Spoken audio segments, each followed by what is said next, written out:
Hey, man. Man, y'all ain't gonna believe what done happened now already. What? So, I was parked at the truck stop, Dade City, Florida, man. Actually in the sleeper. About sleep, man, and I feel the truck rock. So, I hop out. Well, I get out of the sleeper, and I pull the curtain back, and I look.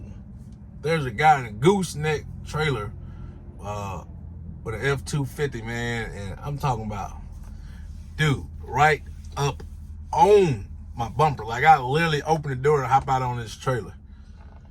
So with that being said, first of all, I don't know why he tried to pull into this spot. Second of all, what part of stop, whoa,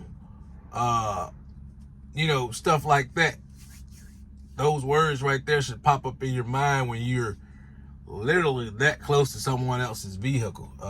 So, man, this dude just messed my whole bumper up, man. Like, it probably could be fixed, but just the simple fact that the way he did it,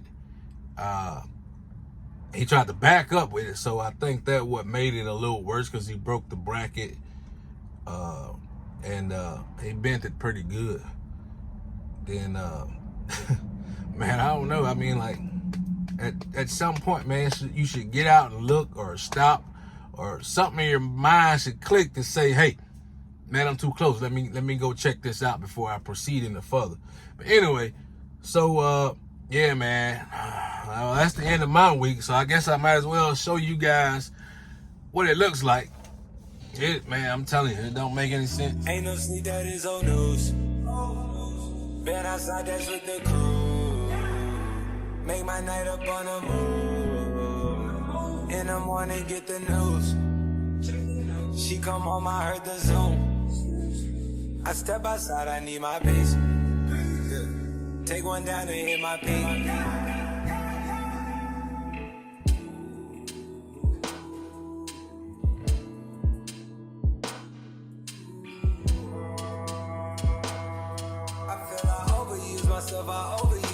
I feel, I mean, I overdid myself, I feel, I mean, I overused my nights, I overdid my nights, yeah. Hit the lights and hit the right, took everything.